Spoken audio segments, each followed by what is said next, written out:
la postura del presidente en el tema haitiano? Bueno, esa parte la veo positiva, porque realmente nosotros no podemos permitir que esta gente vengan aquí, hagan lo que les dé la gana. Entonces de eso el presidente no dijo nada.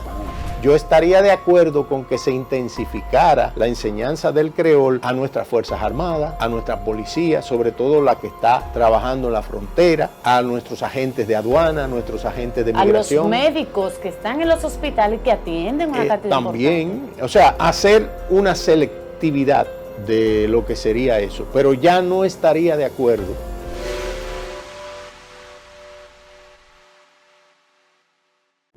El que sí está aquí es nuestro invitado, que es un amigo de todos nosotros, un destacado diputado. Él es el presidente del partido Quisqueyano Demócrata Cristiano, el PQDC. Hablamos del licenciado Elías Huesín Chávez. Con él vamos a tratar importantes temas de la política y de diversos temas que atañen a la sociedad dominicana. Buenos días. Buenos días, un honor para mí poder estar aquí con ustedes. Bueno, muchas gracias por la invitación. Vamos a iniciar inmediatamente con el discurso del presidente Luis Abinader. ¿Qué opinión le merece? Mire, pienso que tiene zonas luminosas, otras grises y otras sombras. Así lo defino. Puedo decir, dentro de las luminosas está ese centro de educación que se ha construido en Bohechío, el municipio de Bohechío, una zona muy deprimida de la región sur del país. Asimismo, la novedad de que se construyó la primera zona franca en San Juan de la Maguana. Creo que esas son cosas positivas. Está también la entrega de títulos de propiedad, que ahí quiero hacer un pequeño paréntesis. Ese proceso quien lo inició fuimos nosotros cuando estuvimos al frente de bienes nacionales. Los primeros 10.000 títulos que se entregaron aquí fue en nuestra gestión y nos alegramos mucho de que este gobierno haya tomado esa dirección de darle a esas familias pobres una oportunidad de ser sujetos de crédito, que es lo más importante. 197.951 títulos fueron entregados. Correctamente. También quiero decir que como punto luminoso están los decretos, o el decreto que él anunció para juzgar como terroristas a cualquier individuo que venga de Haití y que haya pertenecido o que pertenezca a las pandillas que están acabando con ese país, vamos a decirlo así. Y otro punto luminoso que vi es que ya por fin va a haber una solución al tema de las cuevas del Pomier. Y aquí yo quiero decir algo, mire, vamos a plantearnos esto. ¿Por qué la Cueva de las Maravillas funciona? ¿Y por qué esta no funciona? Eso, el enfoque que se le ha dado a las cuevas del Pomier es un enfoque estatista, mientras que la Cueva de la Maravilla funciona porque ahí está involucrado el sector privado. Entonces, yo quiero destacar que en nuestro país tenemos que pensar ya en un cambio de modelo económico y de sistema, abordar los problemas estructurales que tiene este país desde una óptica de un modelo económico diferente al que hemos tenido por décadas en la República Dominicana. Está demostrado que la asociación público-privada funciona. Ha funcionado en países y aquí. Pero antes de que usted continúe, discúlpeme, diputado, antes de que usted continúe, porque vamos a expandirnos hacia otros temas. Pero claro, yo también felicito y reivindico de manera efusiva la decisión del presidente de despejar ya el tema de la explotación minera en la cueva del Pomier. Correcto, de acuerdo con usted. Ahora, con el tema de la Cueva de las Maravillas y posiblemente la extensión hacia la Cueva del Pomier como una especie de patronato cuidador de esos bienes naturales. Pero hay que tener cuidado porque el tema de la Cueva de las Maravillas había una intención de cogerse los terrenos, de que los terrenos pasen a propiedad de los que lo están administrando. Ahí sí no. Muy bien el patronato, muy bien para que se conserve, muy bien para que tenga un orden coordinado, pero vamos a estar vigilantes de que esas tierras son del Estado Dominicano. Claro, porque es que pertenece al sistema turístico de la zona. Yo me imagino que usted está de acuerdo con eso. Sí, sí, pero claro, es que y no se concluyó finalmente en eso. Exacto. O sea, eso se ha protegido. Ujú. Los aspectos negativos que veo del discurso. discurso del presidente es que, por ejemplo, el saco de arroz de 125 libras aumentó 15 pesos. Y eso va directamente al estómago del pueblo dominicano. Pero en las últimas 3 horas será porque ha aumentado mucho más de ahí. Bueno, lo averigüé ayer. Sí, aumentó. En los últimos aumentos 15 pesos más. Claro, y eso entonces los detallistas pues aumentan también y especulan con eso. Debo decir que fue muy pobre el discurso en términos de infraestructuras, de obras. Es más, yo creo que ni se le dedicó ni 3 minutos el discurso a presentar obras allí, con excepción de la que señalé en San Juan de la Maguana. Y el tema de la electricidad, bueno, pues yo creo que aquí estamos muy bien con la electricidad y aquí los apagones no se aguantan en sectores. Por ejemplo, Santo Domingo que antes no se iba tanto la luz, ahora son apagones diarios. No entendemos entonces por qué el presidente destaca que los megas se han aumentado y entonces en la práctica no vemos un resultado positivo. Este país no podrá nunca desarrollarse hasta que ese sistema eléctrico no se aborde con responsabilidad y se, vamos a decir, venga una solución a ese problema. Otra cosa que quiero destacar es que se habló de tierras raras en Pedernales. Bueno, yo diría que esta es la parte gris que veo. ¿Cómo es compatible o cómo va a ser compatible la explotación de esa minería con el turismo que se quiere desarrollar allí? Eso habría que verlo. Esa empresa que se formó del Estado, creo que se llama Emidón. Sí, hay que ver cuáles son sus estatutos, cómo que eso va a funcionar. En fin, hay que hacer un estudio, o si se hizo ya, que creo que se hizo porque el presidente lo anunció, cuáles son los pros y los contras de la explotación de esas tierras raras. ¿Valdría la pena explotarlas y sacrificar el turismo, o si va a haber algo amigable en la explotación y se van a poder invertir, se va a poder invertir en turismo? Ahí donde usted está sentado, señor diputado, estuvo sentado la semana pasada el señor Francisco Javier García, ex ministro de Turismo y de otras áreas del Estado Dominicano, y dijo categóricamente que esa explotación minera no será posible. Claro, él lo planteó así de manera radical. Usted plantea un intermedio, que ver la posibilidad de cómo eso sería posible, pero Francisco Javier García dijo absolutamente que eso no iba a ser posible, la explotación minera. Bueno, nosotros creemos que debe de haber en el país una exploración minera, pero con responsabilidad y transparente, decirle al pueblo dominicano, mire, esto es lo que hay, estos son los pros, estos son los contras, y que el pueblo, con consultas que se puedan hacer a las fuerzas vivas de la sociedad, decida si quiere que se haga o no, si la región quiere o no. Diputado, ¿cuáles son los puntos en los que usted entiende, dado lo que el presidente anunció ayer, debe centrarse en el gobierno en este momento? ¿Cuáles son esos puntos que hay que prestarle especial interés? Porque se ha hablado de que tenemos una canasta que está subiendo, pero hay un dólar que está subiendo Así también. es. Entonces, ¿cuáles son esos puntos centrales que el gobierno debe prestar interés para que el país se mantenga y la economía, sobre todo, siga creciendo? Mire, se habló de aumento salarial, eso se ve muy bien. Ahora bien, ¿cuál es el efecto que eso va a tener para la economía? ¿Qué es lo que se ha hecho aquí tradicionalmente? ¿Qué es lo que han hecho los gobiernos socialdemócratas y keynesianos, que son los que manejan la economía del país? Lo mismo, es una espiral. Yo te aumento los salarios, pero la inflación aumenta.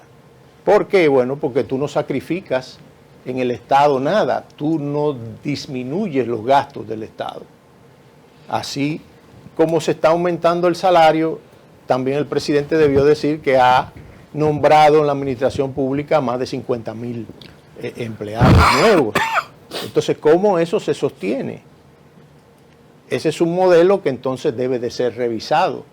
Nosotros creemos que aquí tiene que haber una disrupción en el modelo económico que se maneja desde el gobierno, desde el aparato del Estado. Y eso tiene que venir, si no lo hace Luis Abinader, tiene que venir entonces con nuevas autoridades que lo hagan.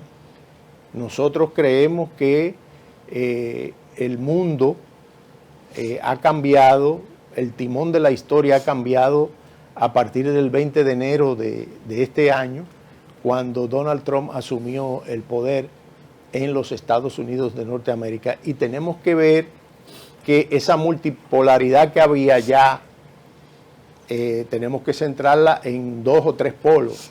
Estados Unidos por un lado, Rusia por otro, China por otro, y esas amenazas de aranceles, todo eso hace que nuestros países tengan que sentarse y revisar cómo es que se va a manejar la economía, porque eso va a afectar la economía del país. De hecho, la está afectando con la tasa del dólar, porque los intereses de la Reserva Federal en Estados Unidos han aumentado y eso afecta la economía del país. En fin, entiendo que tiene que haber un cambio radical en lo que es el modelo económico de la República Dominicana. Nosotros abogamos por un sistema libertario, en vez de subir aranceles o subir tributos, bajar impuestos en el país, abrir la economía del país, disminuir los gastos del Estado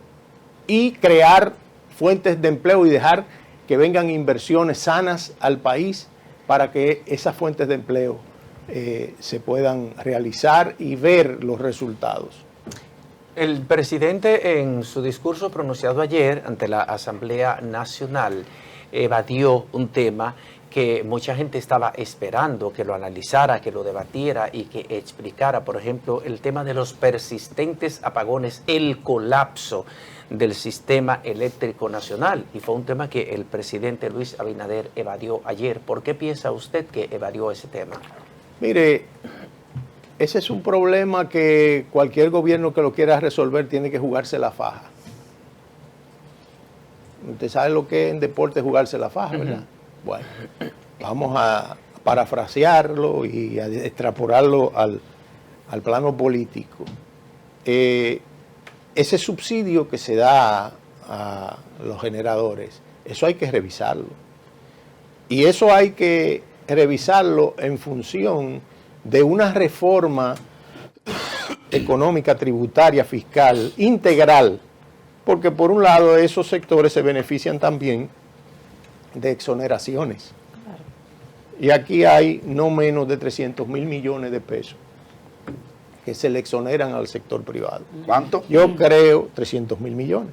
Entonces, yo creo que hay que sentarse con ese sector. Yo creo que ese es el sector que dinamiza la economía, pero vamos a poner las reglas claras.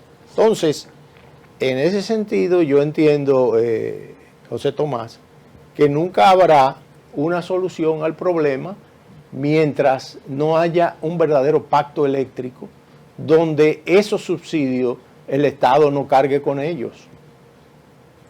Pero para eso hay que hacer una reforma compleja en el país. Pero hay que retomar entonces el diálogo para que ese pacto se dé, porque ya el pacto se había firmado y todo. Cuando iniciaron el tema del desmonte de los subsidios, ahí se paró el pacto. Es que el pacto no va a funcionar, estimada, si no hay un cambio de modelo económico. ¿Cómo es que se sostiene la economía de este país? Con préstamos. Todo eso que anunció el presidente, usted verá, yo soy diputado, allá van a llegar los préstamos. Ese aumento salarial, ¿cómo es que se va a hacer? El gasto corriente que se aumenta y la inversión de capital que ha disminuido, ¿cómo se va a sostener? Esa espiral va a seguir. Entonces, hasta que no disruptamos eso, hasta que no paremos eso y vengamos con un cambio radical, que es lo que nosotros proponemos en este país, un cambio radical, una revolución. Pues sí. Sí. Usted decía en unas declaraciones que de aumentarse el salario a los colaboradores no sectorizados, eso iba a afectar las pymes. ¿Ya se aprobó? ¿Qué va a pasar con las pymes? Mire, todo va a depender de cuál es la estructura de lo que se acaba de aprobar, en el sentido de que a las pymes, si tienen que pagar los impuestos que hasta ahora pagan las otras empresas, pues van a desaparecer realmente. ¿Cómo tú la vas a formalizar si tú no aclaras esa parte? Entonces, realmente es una situación que entra dentro de lo que, reitero, es una espiral. Una espiral, yo te aumento, pero también aumentan los precios de los artículos de primera necesidad. El poder adquisitivo del peso cada día menor. ¿Por qué? Bueno, porque la tasa del dólar sube. O sea, es una situación bien difícil que se aborda o se puede abordar con responsabilidad, con valentía y diciéndole al pueblo, mire, esto es lo que se va a hacer y estos son los efectos. Los primeros efectos no son buenos. Los primeros efectos son de austeridad y de equilibrio de la economía, y después al mediano y largo plazo se pueden ver los resultados positivos. Diputado Elías Wessing, el presidente de la República ayer en su discurso a la Nación de rendición de cuentas tocó un tema medular en este momento, sobre el tema de los controles de la migración. Yo le llamo descomunal migración haitiana. Descomunal. Creo que ese fue una de las debilidades del discurso. Del discurso. No, yo le voy a plantear lo siguiente, ahí mismo. Habló de la ley de terrorismo. De la ley de terrorismo.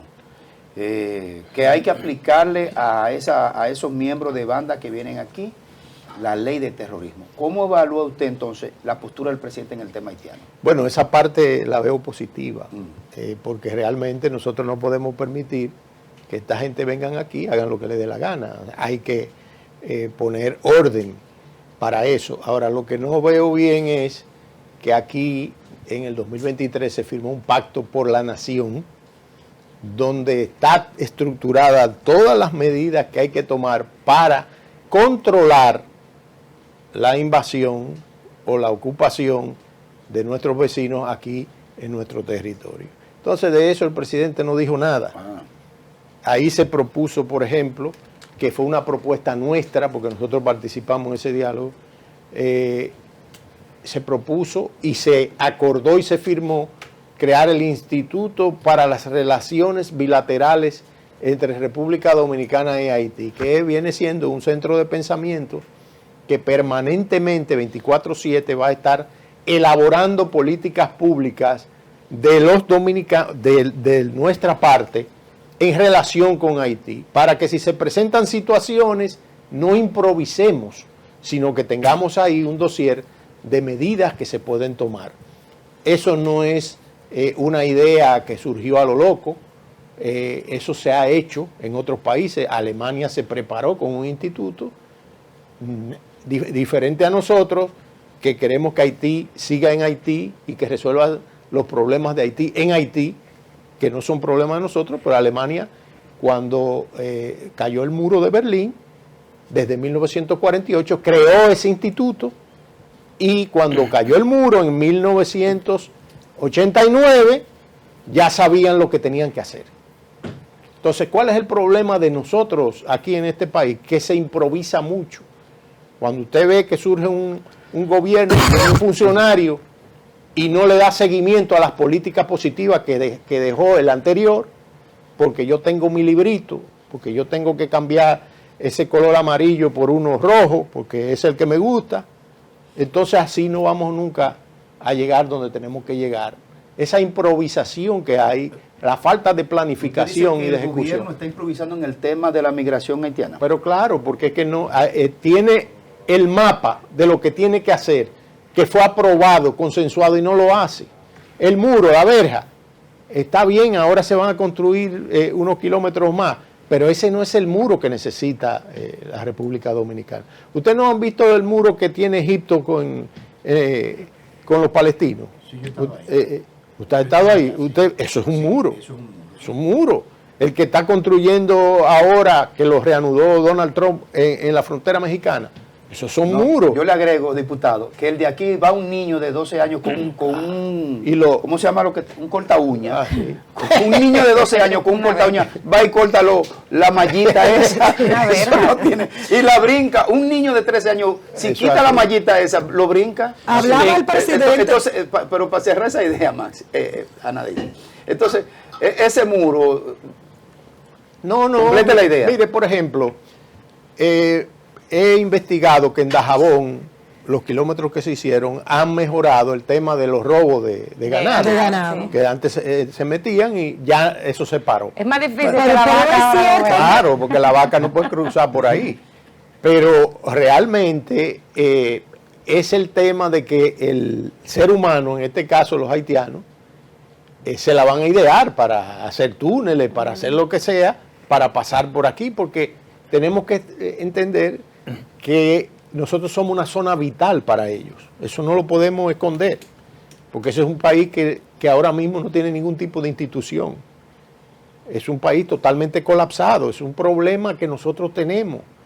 Mire, yo he ido a América del Sur y he participado en conferencias y yo le he dicho a los peruanos y a los chilenos, miren, el problema de ustedes en fronterizo no es el que nosotros tenemos con Haití, No, claro que no. porque ustedes se parecen, Ni Costa Rica ni la costumbre de ustedes son iguales, pero nosotros no nos parecemos a los haitianos, lamentablemente. Así es. Ellos tienen otro idioma, ellos tienen otras costumbres, tienen otra religión, nosotros somos diferentes, entonces tenemos que poner orden, tenemos que ayudarlos como podamos hacerlo, pero primero tenemos que organizarnos nosotros.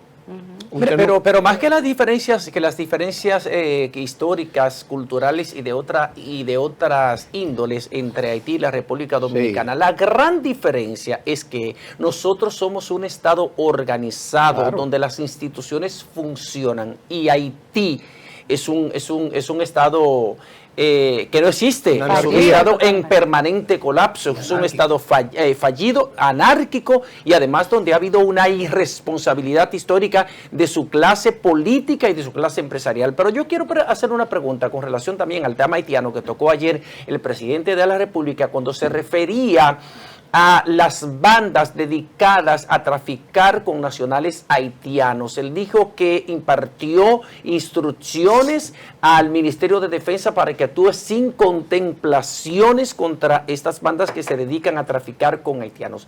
Pero, señor diputado, lo que pasa es que esas bandas actúan con la connivencia de los militares que están apostados en la frontera para proteger la frontera. Sí, pero si se cumple lo que está diciendo el presidente, si se cumple, esa gente son cómplices de esos terroristas. Claro. Y también van a ser sometidos. Como terroristas. Y es como terrorista, porque la complicidad en ese caso se va a equiparar en cuanto a la pena se refiere. Entonces, ¿qué es lo que pasa?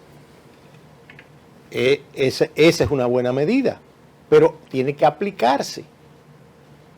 Porque, ¿cómo es que entran aquí? ¿Cómo entran las parturientas? Ahí tiene que haber una red. Con los permisos. Y el DNI aquí sabe quién es quién para detectar eso. Lo que pasa es que no ha habido la voluntad de parte del gobierno, que ahora supongo que la va a haber después de este discurso del presidente, porque otra cosa es que hay promesas, muchas promesas ahí en ese discurso, y esperamos que se cumplan. Mira, algo que me llamó mucho la atención, tanto por parte del presidente como de usted. Usted dice que cesó el robo de ganado en Dajabón. Ha disminuido. Ha disminuido después de que se inició la construcción De la verja. de los 14 kilómetros que había prometido el presidente de la República.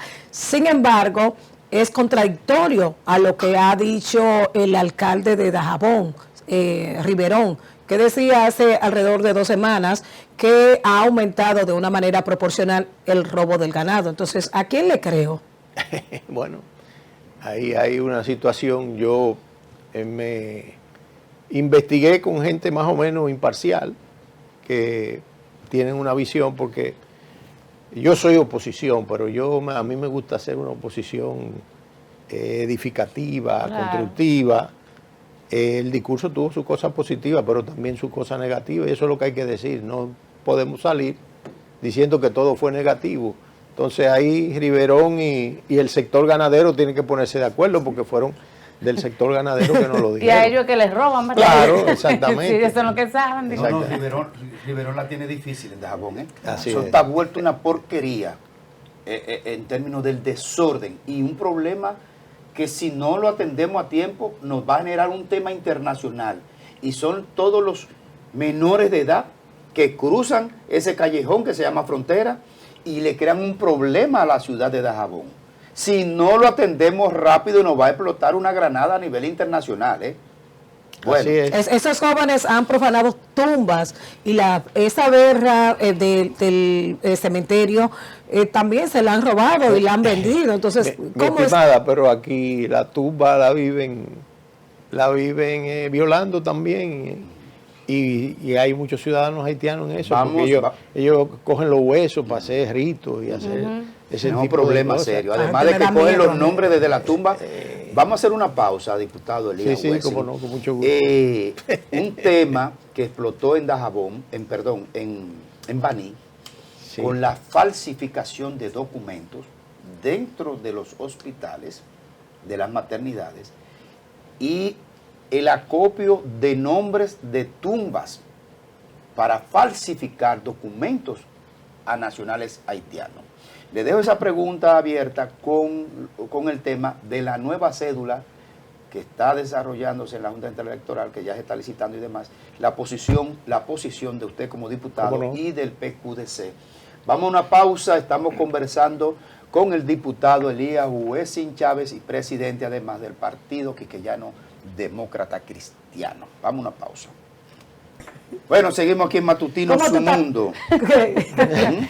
No, aquí hemos generado un debate que debemos llevarlo al público también. Yo le dejé la pregunta planteada al Sí. diputado Elías Huesin y obviamente vamos a plantearle ese otro tema. Sí. El tema de la nueva cédula Sí. y la denuncia grave, gravísima que se viene haciendo en el territorio nacional, pero que abrió la cantera de la información por Baní. ¿Ustedes han evaluado esa situación de la intervención de las maternidades públicas donde la UNICEF está metida, donde se dice que se suplanta la declaración rosada con la criolla y demás? Sí, realmente es un desorden lo que hay. Y la suplantación de dominicanos que le hacen carné a los haitianos. Sí, sí, es un desorden, y vuelvo al Pacto de Nación. Ahí hay medidas a tomarse para eso. Ahí se aprobó levantar un inventario de toda esa situación en los hospitales y de controlar precisamente que eso no pueda suceder, pero no se ha hecho nada. Entonces, por eso esos focos de denuncia van a seguir apareciendo, porque es que no hay un plan organizado.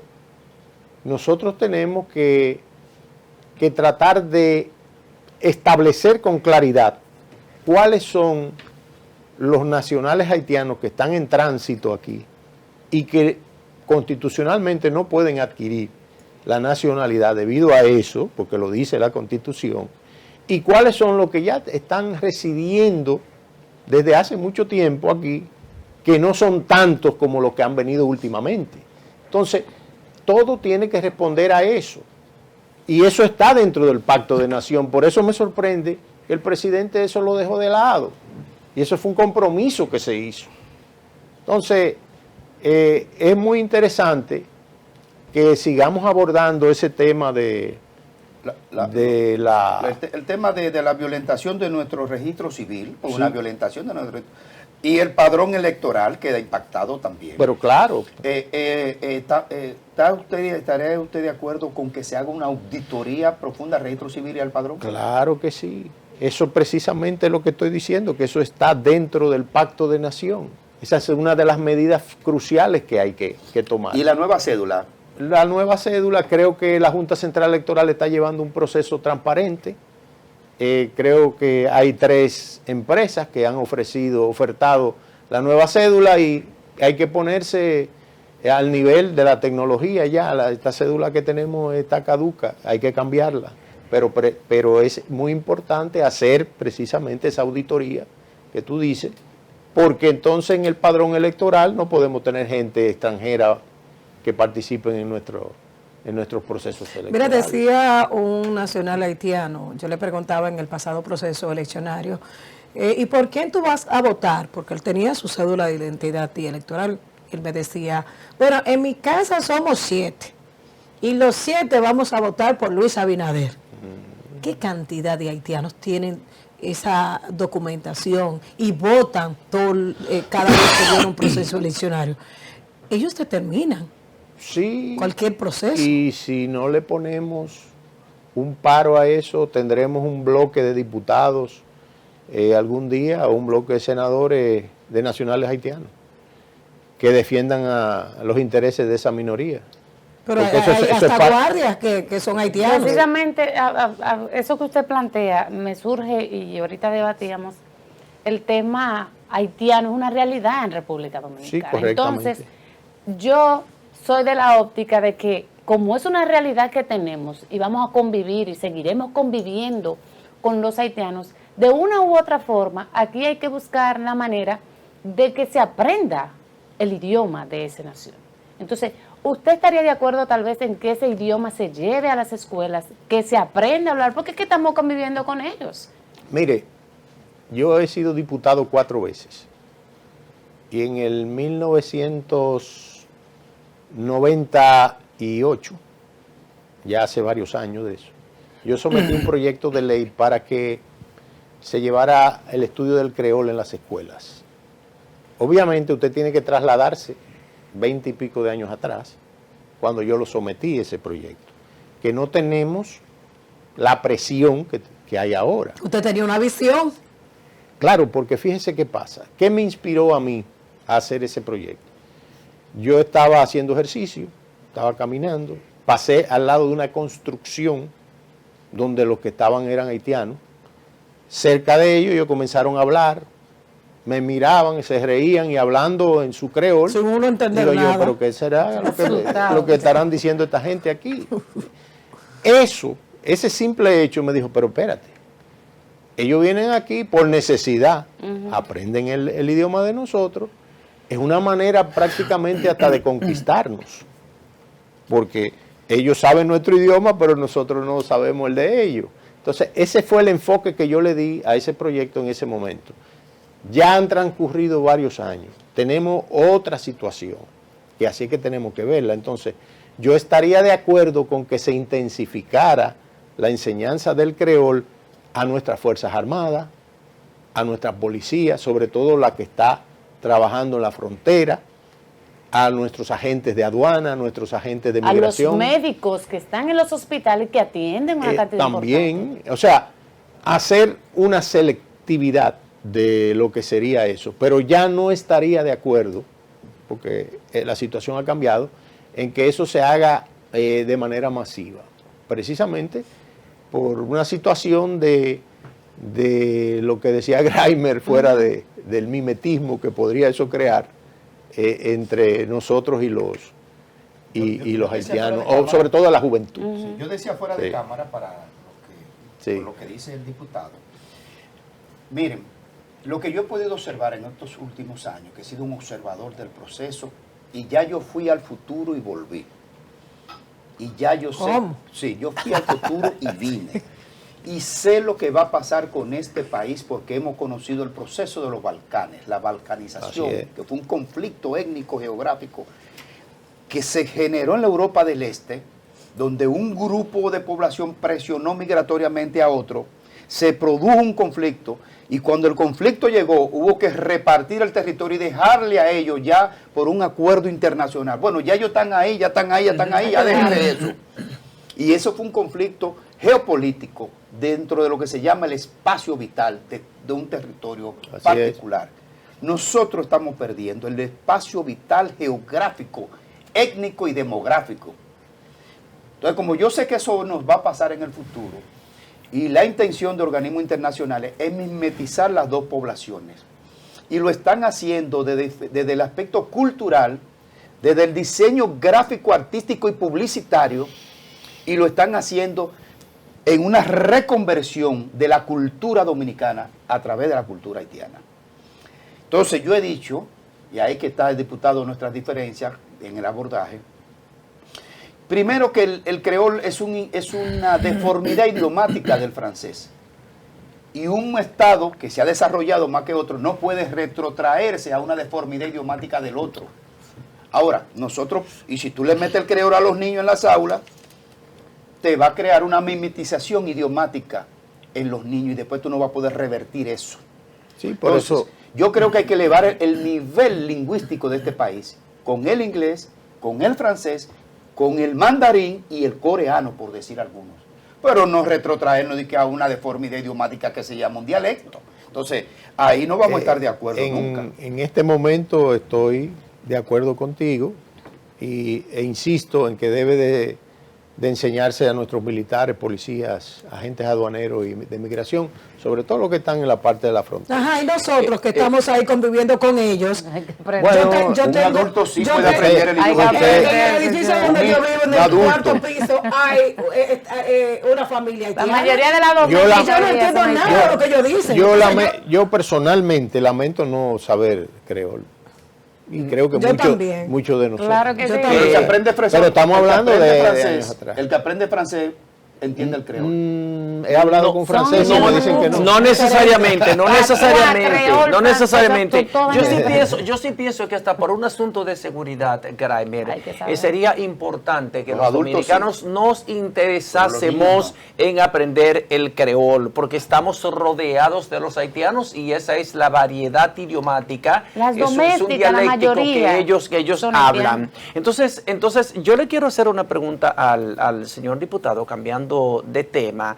Inicia la primera legislatura del año 2025, inició ayer concomitantemente con el acto de rendición de cuentas. Previamente a la rendición de cuentas, hay proyectos importantes de muchísima trascendencia que están todavía varados y que están durmiendo el sueño eterno en el Congreso, algunos con 20 años, como el Código de Aguas, como el Código Penal de la República Dominicana, que data de 1844, cuando estamos en el 2024. El 2025, un código de más de 100 años. Entonces, ahí está también la reforma a la seguridad social, la reforma al código laboral, reformas que son urgentes para reorganizar la vida productiva, la vida social en la República Dominicana. ¿Cree usted que nos podremos poner de acuerdo en el Congreso para aprobar el Código Penal? ¿Qué Sí. tanta urgencia tenemos de él? Mire, el Código Penal no se aprobó por la USAID. ¿Qué? Sí, ¿Cómo así? claro, la influencia de esa agencia. Los tres causales.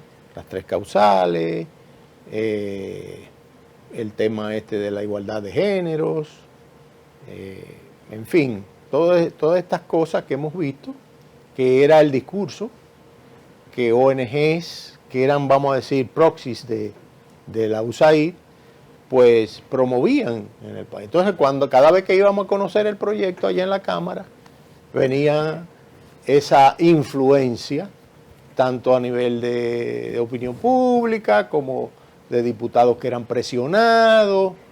En fin, yo creo que ya ese eslabón lo hemos superado, porque hay un cambio vuelvo y reitero, de lo que ha sucedido en Estados Unidos con el nuevo gobierno de Donald Trump, que es pro vida, que está dentro de la línea de los conservadores, y creo que el Código Penal no va a tener ningún tipo de problema ahora y se va a aprobar como tiene que aprobarse, sin causales, sin este tema de la ¿Y discriminación a de dónde dejamos las género. causales, diputado? ¿Dónde vamos a dejar las causales? No, la tarea pendiente de las embarazadas que tengan una situación, no se le va a dar oportunidad para nada. Es que siempre ha habido un protocolo médico para eso. Siempre ha habido un protocolo médico y si se insiste con el tema, pues que se haga una ley especial, pero que se saque del código. Okay. Yo quiero decir, en base a esa pregunta que me hace José Tomás, que hay dos proyectos que nosotros le vamos a dar mucho carácter ahora, que es el proyecto que crea el servicio militar para la juventud dominicana. El presidente habló mucho de lo que es la reforma policial, pero no habló de lo que debería ser una reforma militar. No, pero no obligatorio.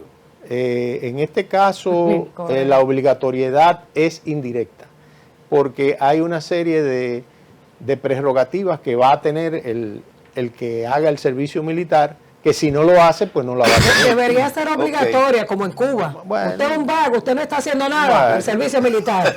Eso es parte de la discusión. Eso es parte de la discusión que vamos a tener. Por esa permisibilidad. Y voy a someter otro proyecto, que ese sí va a ser, vamos a decir, controversial, pero nosotros lo vamos a hacer. Y es que se prohíba la construcción de mezquitas en la República Dominicana. O sea, usted puede ser musulmán y practicar su cosa en su casa, pero la construcción de mezquitas es un símbolo que puede afectar el país, y vamos a decir que podría afectar hasta la paz. ¿Y será declarada inconstitucional, maestro? Es relativo eso, porque la Constitución de la República establece que debemos velar por la seguridad de la ciudadanía. Y esa religión es una religión política.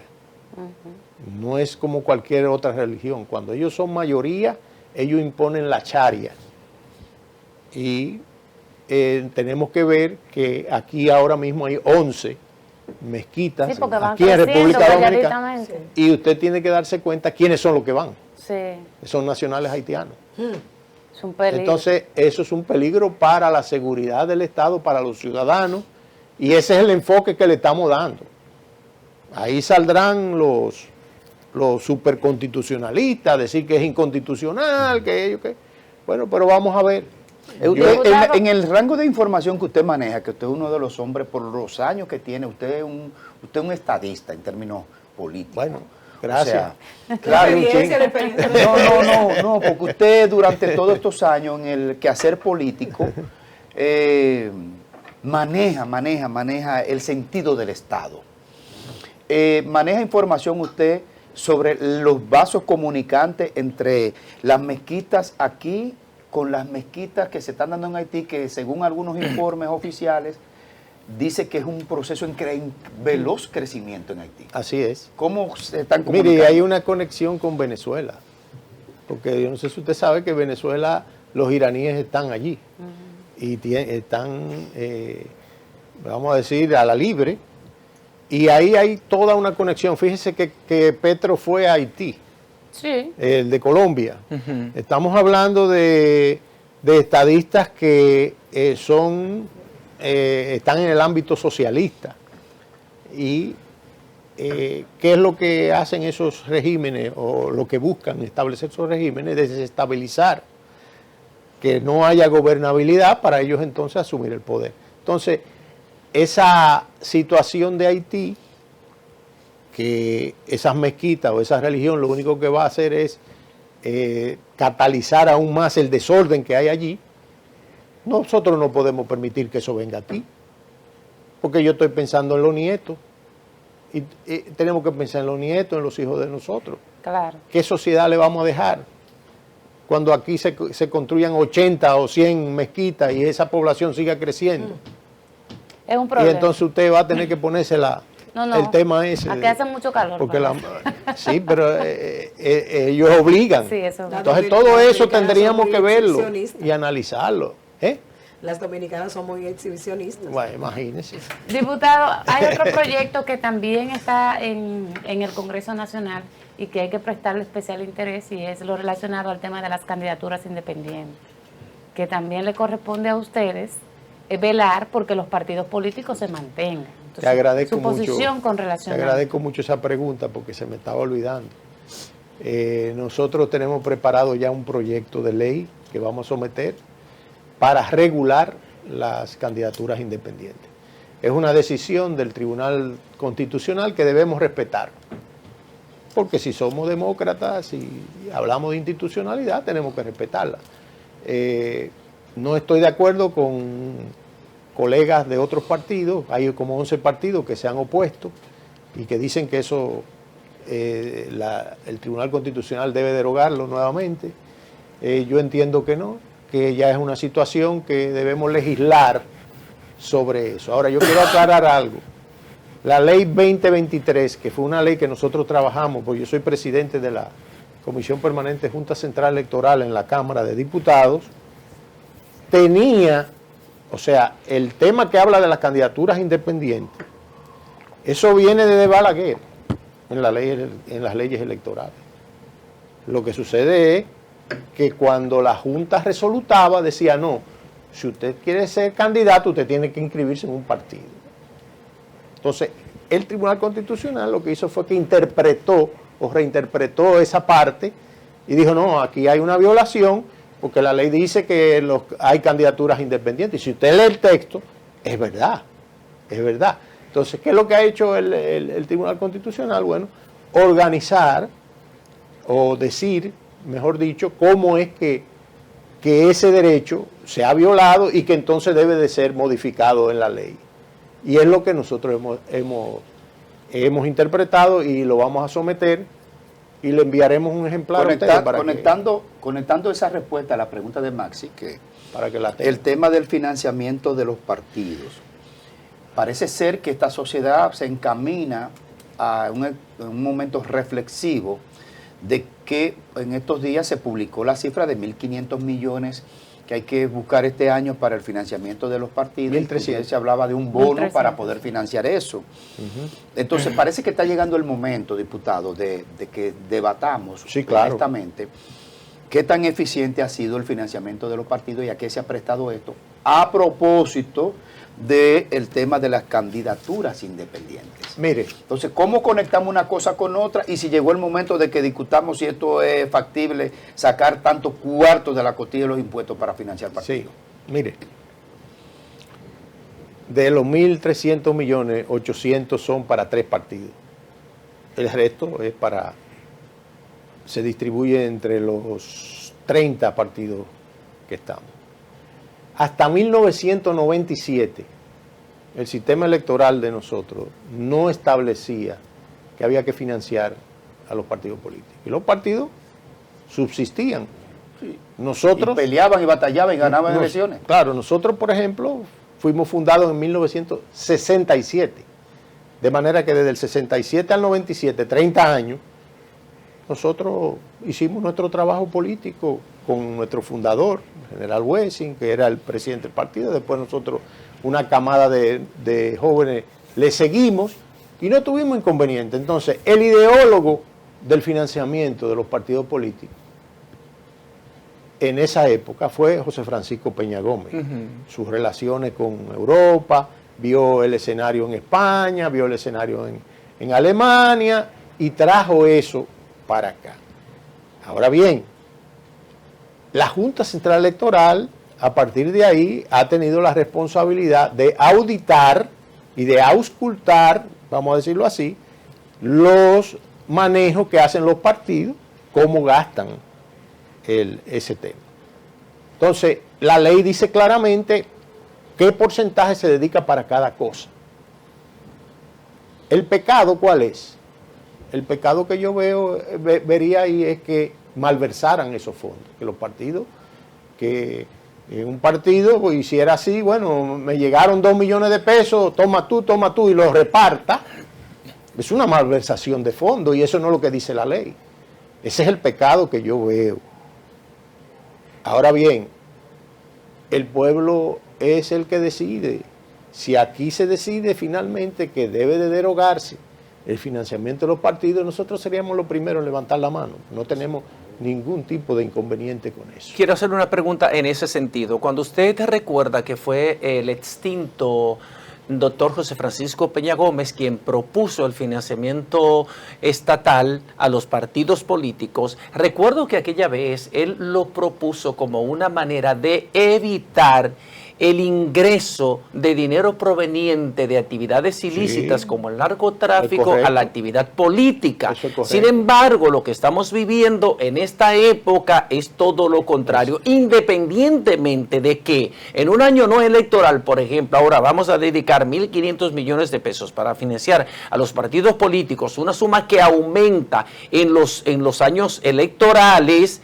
Como quiera que sea, el dinero sucio, el dinero del narcotráfico sigue fluyendo en determinados partidos políticos. Si no vemos el caso, por ejemplo, del ex diputado Miguel Gutiérrez, que está preso en Florida por cargos de narcotráfico, haber ingresado toneladas de drogas a los Estados Unidos, cargos que él admitió.